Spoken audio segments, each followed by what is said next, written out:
इयत्ता 6वीचा नवीन अभ्यासक्रम सुरू करण्यापूर्वी आपल्याला सेतू अभ्यास पूर्ण करायचा आहे. आज आपण पाहूया गणिताचा सेतू अभ्यास प्रकरण अपूर्णांक. या प्रकरणातील आपल्याला सोडवण्यासाठी दिलेल्या कृती आपण आज सोडवूयात. त्यातला पहिला आहे, यावरून पुढे दिलेला अपूर्णांक ओळखा व लिहा. आता अपूर्णांकाचे रूप दिले आहे आपल्याला 1/5 अधिक 1/5 अधिक 1/5. अपूर्णांक कोणता तयार होतो? 3/5. इथे अंशांची बेरीज होते, छेद सारखा आहे म्हणून छेद तसाच राहतो. म्हणजे 1/5 3 वेळा म्हणजे किती झाले? 3/5. वरचे 1 अधिक 1 अधिक 1 बरोबर 3. 3/5.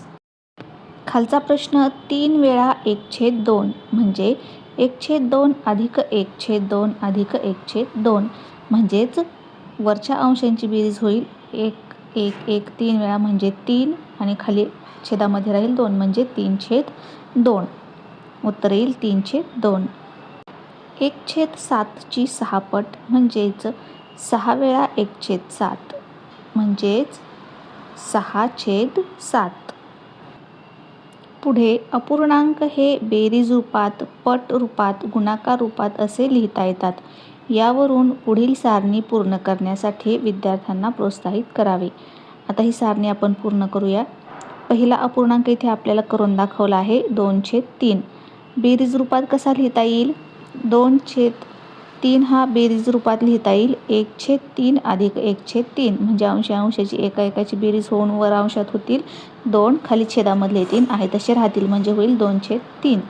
आता पट रूपात 1/3ची 2 पट म्हणजेच 2/3. गुणाकार रूपात 1/3 गुणिले 2, 2 वेळा आहे म्हणून गुणिले 2 आणि किती वेळा? तर 2 वेळा 1/3. आता दुसरं उदाहरण आपल्याला सोडवायचे 3/5. 3/5 आपल्याला बेरीज रूपात कशी लिहिता येतील?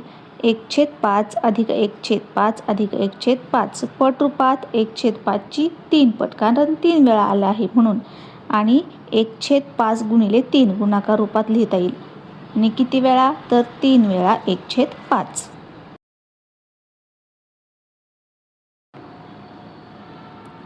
पुढे तिसरं उदाहरण 5/7.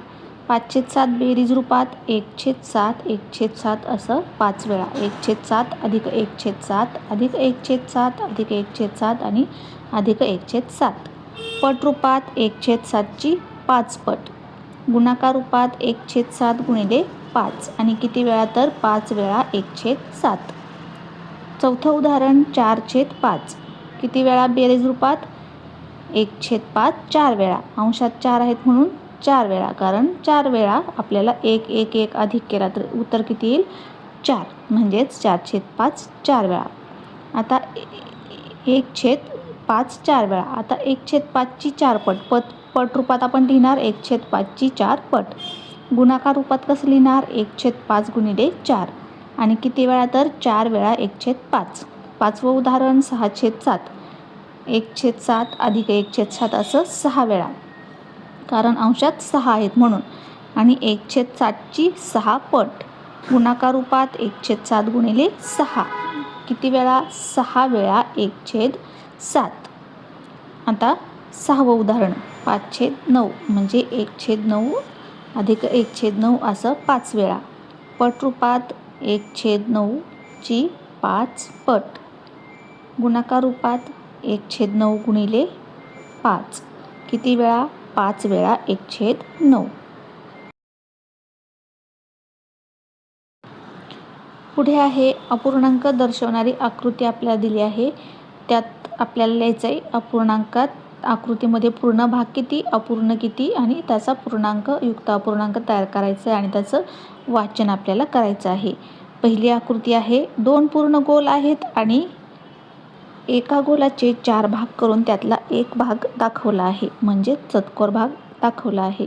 आता पूर्ण भाग किती? तर पूर्ण भाग 2 आहेत म्हणून 2 लिहिलं. अपूर्ण भाग किती? 1/4 म्हणजेच एका गोलाचे 4 भाग केले ते आपण लिहिले छेदात. केलेले भाग आपण छेदात लिहायचे आणि घेतलेले भाग आपण अंशात लिहायचे. त्यापैकी किती घेतला? 1 घेतला. 4 भाग करून 1 घेतला म्हणून अंशात लिहिला 1. आणि पूर्णांकयुक्त अपूर्णांक कसा तयार होईल मग? 2 पूर्ण आणि 1/4 म्हणजे 2.1/4. आता गणितीय नाव काय याचं? तर 2.1/4 आणि व्यवहारी नाव काय? तर 2.25. पुढच्या आकृतीमध्ये 2 पूर्ण गोल आणि 1 अर्धा गोल दाखवला आहे. आता पूर्ण भाग किती आहेत? म्हणून 2 आहेत म्हणून 2. अपूर्ण भाग किती? एका गोलाचे 2 भाग केले आहेत म्हणून खाली आपण छेदात लिहिलं 2 आणि त्यापैकी 1 घेतला आहे. एका गोलाचे 2 भाग करून 1 घेतला आहे म्हणून अंशात 1 लिहिणार म्हणजेच 1/2. आता पूर्णांकयुक्त अपूर्णांक कसा लिहिणार? 2 पूर्ण आणि 1/2 म्हणजे 2.1/2. आता गणितीय नाव काय? 2.1/2. आता व्यवहारी नाव काय याचं? तर 2.5. 2 पूर्ण आणि अर्धा म्हणजे 2.5. आता तिसऱ्या आकृतीत पहा. तिसऱ्या आकृतीत 3 पूर्ण गोल आहेत आणि एका गोलाचे 4 भाग करून त्यातला 1 भाग घेतला आहे म्हणजे चतकोर भाग घेतला आहे. मग इथे पूर्ण भाग किती? 3. अपूर्ण भाग किती? एका गोलाचे 4 भाग केले म्हणून छेदात 4 लिहायचं आणि त्यातला 1 घेतला आहे म्हणून अंशात 1 लिहायचं म्हणजे 1/4. आता पूर्णांकयुक्त अपूर्णांक कसा तयार होईल? 3.1/4. त्याचं गणितीय नाव काय? 3.1/4 आणि व्यवहारी नाव काय? तर 3.25. 3 आणि चतकोर म्हणजे 3.25. पुढच्या आकृतीमध्ये 3 पूर्ण गोल आणि 1 गोल पाऊण दाखवला आहे. पाऊण म्हणजे एका गोलाचे 4 भाग करून त्यातले 3 भाग घेतले आहेत. आता इथं पूर्ण भाग किती? 3 पूर्ण गोल आहेत म्हणून पूर्ण भाग 3. अपूर्ण भाग किती? एका गोलाचे 4 भाग केले म्हणून छेदामध्ये 4 लिहिला आणि अंशात 3 कारण 3 भाग घेतले आहेत. 4 पैकी 4 भाग केले आणि त्यातले 3 भाग घेतले आहेत म्हणून अंशात 3 लिहिला.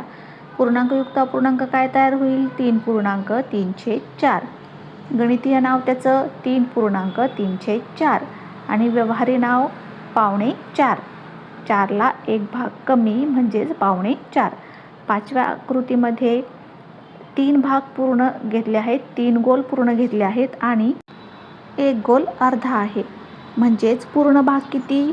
3 गोल पूर्ण आहेत म्हणून 3. अपूर्ण भाग किती? एका गोलाचे 2 भाग केले म्हणून छेदात 2 लिहिले. त्यापैकी 1 घेतला म्हणून अंशात 1 लिहिला म्हणजेच 1/2. आता पूर्णांकयुक्त अपूर्णांक काय? 3.1/2. गणितीय नाव काय? 3.1/2. व्यवहारी नाव काय? 3 आणि अर्धा म्हणून 3.5. पुढच्या आकृतीमध्ये आपल्याला 1 2 3 4 4 पूर्ण चौकोन आणि 1 अर्धा चौकोन दाखवलेला आहे. म्हणजे अपूर्णांकाचे लेखन आपण कसे करणार? 4 पूर्ण चौकोन आहेत म्हणजे 4 आणि 1 अर्धा आहे म्हणजे 1/2. त्याचं गणितीय नाव काय? 4.1/2 आणि व्यवहारी नाव काय? तर 4 पूर्ण आणि अर्धा 1 म्हणून 4.5. तर पुढच्या आकृतीमध्ये 1 2 3 4 5 पूर्ण आपल्याला दाखवले आहेत आणि 6व्यामध्ये 3 चौकोन दाखवले आहेत. एका आकृतीमध्ये 4 चौकोन जोडलेले आहेत पण 6व्यात 3च चौकोन दाखवले आहेत म्हणजे एका आकृतीचे 4 भाग केले त्यातले 3 घेतले आहेत म्हणून 4 भाग केले आहेत म्हणून छेदात 4 लिहिला आणि 3 घेतले आहेत म्हणून अंशात 3 लिहिला म्हणजेच 5 पूर्ण आणि 3/4. गणितीय नाव काय? 5.3/4 आणि व्यवहारी नाव 4.25. पुढच्या आकृतीमध्ये आपल्याला 1 2 3 4 5 6 आकृत्या पूर्ण दाखवल्या आहेत 3 गोल जोडून आणि 7व्या आकृतीमध्ये एकच गोल आहे म्हणजे 3 भाग केले आहेत आणि त्यापैकी 1 घेतला आहे म्हणजे 6 पूर्ण म्हणून 6 पूर्णांकात लिहिले आणि 3 भाग केले म्हणून 1 छेदात लिहिला आणि त्यापैकी 1 घेतला म्हणून 1 अंशात लिहिला म्हणजे 6.1/3. गणितीय नाव काय याचं? 6.1/3. याला व्यवहारी नाव नाही. व्यवहारी अपूर्णांक मध्ये हा अपूर्णांक आपल्याला म्हणता येत नाही. पुढे खालील स्वरूपाचे विविध प्रश्न विचारून अशा प्रकारच्या उदाहरणांचा सराव करण्यास सांगावे.